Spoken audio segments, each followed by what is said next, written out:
Salut, c'est Trado, je suis content de vous retrouver pour la mise à jour de l'analyse technique du CAC 40. Au programme, l'analyse de la séance, la préparation de la journée de trading de vendredi, quelques plans de trade, les news, le suivi de mon trade, je vous retrouve juste après ça.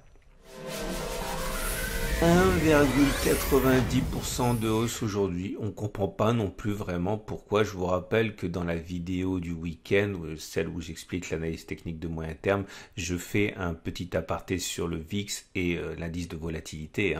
Et on a vu dans cette vidéo, et je vous invite à la regarder, que cette semaine devrait être une fois de plus une semaine où la volatilité augmenterait et les séances justement avec des amplitudes très fortes comme ça depuis quelques jours, vont dans le sens de cette augmentation de la volatilité. En tout cas, ce n'est pas le résultat, ce sont pas les derniers chiffres de l'emploi aux États-Unis qui expliquent cela, parce que c'est plutôt en dessous des attentes. Peut-être de l'optimisme par rapport au fait que les commandes des directeurs d'achat ont augmenté un petit peu. Enfin, on ne sait pas trop. C'est vraiment bizarre.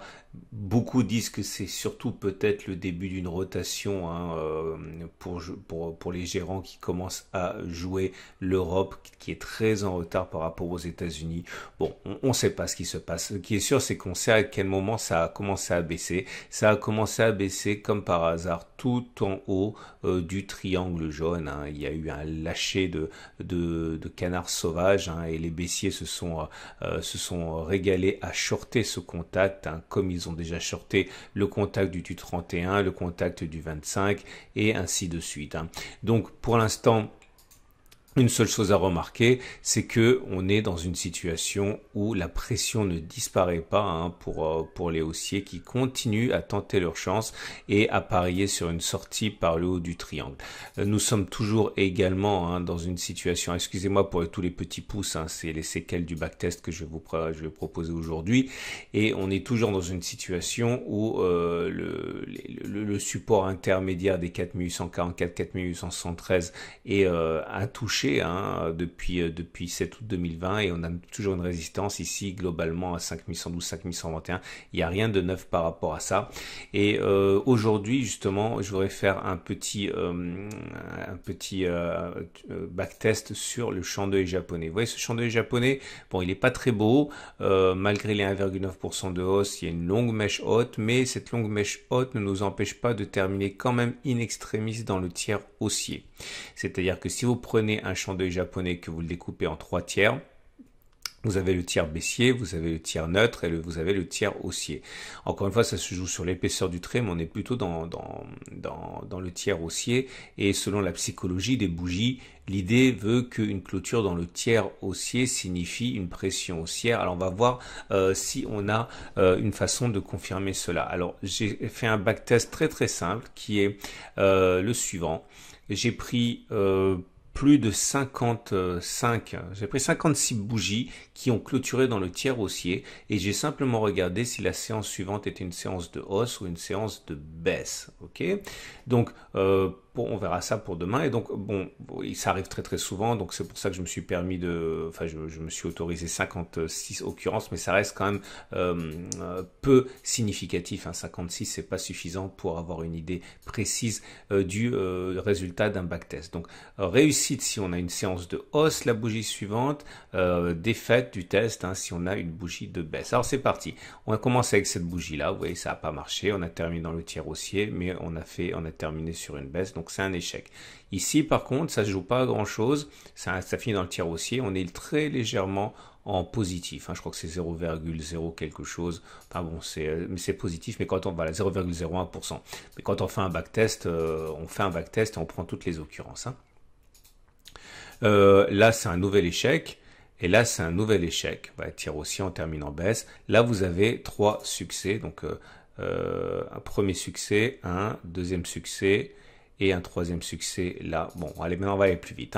Un succès, un échec, un succès, un échec, un succès, 4 échecs, un succès, 2 échecs, un succès, un échec, 4 succès, 2 échecs, 3 échecs, un succès, 2 échecs, 1, 2, 3, 4, 5, 6, 7 succès, un échec, un succès, 3 succès, donc 4 succès, 2 échecs consécutifs, 3 échecs consécutifs, 1 échec, 3 échecs, 2 succès, 1 échec, 2 succès, 1 échec, 1 succès. Et on arrive à quelque chose qui est en ligne avec ce que j'avais déjà trouvé sur des échantillons plus gros. On arrive à 55% de hausse et 45% de baisse. Alors vous allez dire que c'est proche de la neutralité, oui, mais c'est déjà assez intéressant, surtout si vous avez un ratio gain-risque qui est intéressant. Donc là, ça implique que vous mettiez les mains dans le charbon. Mais est-ce que ça veut dire pour le coup qu'on peut parier sur le fait que la séance de vendredi sera une séance de hausse? Est-ce que vous avez le droit de parier les bijoux de votre femme sur ou de votre mari sur une hausse vendredi? Non, vous pouvez pas faire ça parce que déjà 55%, ça veut dire que ça va pas marcher dans 45 cas sur 55, ok? Enfin 45 cas sur 100, ça va marcher que 55 cas, c'est-à-dire que clairement c'est proche de l'aléatoire. Mais si vous faites ça systématiquement sur toutes les bougies, eh bien oui, vous avez plus de chances d'être dans le vrai que dans le faux. Encore faut-il, je vous expliquer, savoir quand vous rentrez. Est-ce que vous attendez un retracement dans le négatif pour acheter en pariant sur le fait qu'on clôturera dans le positif comme le backtest? Est-ce qu'au contraire vous achetez dès la veille? Enfin bon, bref, il y a du travail pour vous, mais c'est un backtest qui est assez intéressant quand même et qui confirme l'adage sur lequel une clôture dans le tiers haussier c'est positif. Donc cela nous amène aux éléments purement techniques. Je vais enlever ça parce que ça m'agace. Alors, les éléments techniques, bon, je les mets vraiment pour mémoire, moyenne mobile à 20 jours, moyenne mobile à 50 jours, moyenne mobile à 7 jours. Je rajoute les bandes de Bollinger. Bon, vous voyez, il n'y a pas grand-chose à dire. Bon, c'est vrai qu'on repasse au-dessus de la M7, au-dessus de la M20, au-dessus de la M50, mais bon, c'est pas la première fois que ça arrive. Je vous ai dit, je vous le répète encore, c'est le triangle qui compte avant tout. Il faut le casser et après, on pourra éventuellement faire redonner notre crédit aux moyennes mobiles. Mais pour l'instant, sur cette unité de temps, ça sert pas à grand-chose. Les bandes de Bollinger, toujours dans une situation où elles sont rapprochées, donc c'est un squeeze. Attention, lorsqu'il y a une sortie, on m'a envoyé une question par rapport à ça. Généralement, il y a assez souvent des feintes de corps. C'est-à-dire, on sort et puis finalement on revient, ou dans l'autre sens. Donc, bon, le moment où ça se produira, on testera quelque chose. Mais pour l'instant, retenons surtout que tout ce qui se passe est anecdotique tant qu'on est comprimé par le triangle et par les bandes de Bollinger. Ce qui nous amène aux autres éléments techniques. Alors, je sais que j'ai dit que ça ne valait pas grand-chose parce qu'on est en période de congestion, mais voilà, il y a un triple signal haussier aujourd'hui qui fait mal au baissier. Le MACD qui repasse au-dessus de son signal. Vous avez le RSI qui repasse au-dessus de 50 et le momentum qui repasse au-dessus de 0. Bon, on peut pas faire non plus comme si ça n'existait pas. Et j'avais expliqué, alors là, ceux qui étaient en vacances ne s'en souviennent peut-être, ne l'ont pas vu, mais l'Awesome oscillateur était passé avait donné un signal haussier et on avait backtesté un truc par rapport à ça en expliquant que il y avait plus de chances que l'on aille chercher les précédents sommets que les précédents plus bas. Bon voilà, on est là, le précédent sommet au moment où il est intervenu, c'était ici. Bon, peut-être qu'on va aller le chercher également. Et on termine avec l'Ishimoku. Et l'Ishimoku nous raconte toujours la même chose, mais il y a quand même quelque chose qui est encourageant. Au niveau de l'Ishimoku, c'est toujours neutre, vous le voyez bien. Alors je vais remettre la Tenkan et la Kijun que j'ai enlevée. Donc là voilà. On voit que la tendance est neutre, puisque vous avez la Tenkan qui est plate, la Kijun qui est plate. Vous avez la SSA, la SSB qui sont plates, bon c'est neutre. Par contre, élément intéressant, regardez, on avait une oblique ici qui a martyrisé les cours. Et que voyez-vous? Eh bien la séance d'aujourd'hui a réussi à passer le nez au-dessus de cette oblique. Alors c'est dommage parce que dans la foulée on s'est pris une volée lorsque la lagging span est venue chercher la Tenkan, les traders au Ishimoku tirent dessus. Donc tout ce que la lagging span rencontre est un problème. Donc on a réussi à se départir de l'oblique, mais on s'est pris la Tenkan sur la tête en cours de séance. Ça correspondait en plus au haut du triangle. Donc bon, il y a eu un tir groupé sans doute de traders baissiers qui utilisaient de ceci ou cela comme matrice, que ce soit du chartisme ou de l'Ishimoku.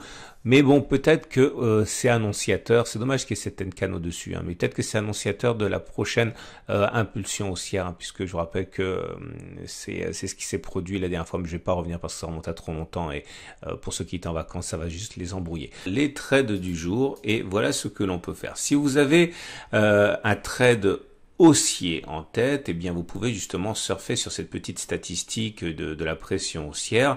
Alors par exemple, on peut envisager qu'en espérant une baisse, qu'on ouvre dans le négatif, hein, surtout avec une progression de 1,9%, eh bien on puisse acheter, ok, pour parier sur le fait que l'on clôturera dans le positif alors qu'on est dans le négatif et que c'est donc une séance qui devrait aller conformément aux statistiques des grands nombres.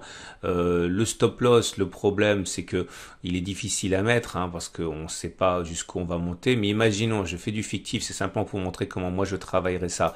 Imaginons, je fais n'importe quoi, hein, que l'on aille chercher les 5007 et que je me dise que finalement on va monter, qu'on va aller chercher encore un nouveau test avec le haut du triangle à 0,9%. Si on met un stop à 0,9% dans l'autre sens, ok, on peut même prendre un stop loss peut-être un peu inférieur, 0,5%. Eh bien, on a un ratio gain risque qui est supérieur à 1, et dans le sens des statistiques générales, ça peut être assez intéressant. Idéalement, j'attendrai même, si j'étais gourmand, qu'on se rapproche le plus possible dans le négatif, hein, et que je mette un stop en dessous de la bougie du jour, ou en dessous de la bougie du jour à 0,38%, avec une hausse potentiel de 1,5%, je travaille en fait mon ratio gain-risque pour être encore mieux, pourquoi pas. Maintenant, si j'ai plutôt un trade baissier en tête, ce que je pourrais faire sans problème, c'est spéculer à la baisse sur le fait qu'on est en haut du triangle et qu'on va une fois de plus souffrir. Donc le stop loss, il doit se mettre clairement en cas de sortie du triangle. On va prendre les derniers sommets, le dernier sommet à 0,87, donc on prend un stop à 1%, 1,10%, on vise au moins 1,10%. Par exemple, un retour sur le support ici, hein, à 4873, vous avez un très bon ratio gain-risque. C'est une autre façon de faire. Moi, je vous rappelle, pour ceux qui rentrent de vacances, que je suis entré il y a des lustres, il y a des années, ici, hein, c'est très très très longtemps, le 3 août, hein, ça fait un mois. Ok, encore une fois, heureusement que je fais pas un seul trade, parce que sinon ça mobiliserait mon capital pendant trop longtemps. Mais c'est un trade qui s'éternise, que j'avais pas prévu aussi long. Mais voilà, je suis toujours haussier à titre personnel. Voilà, je vous souhaite une excellente journée et je vous dis à demain pour la mise à jour.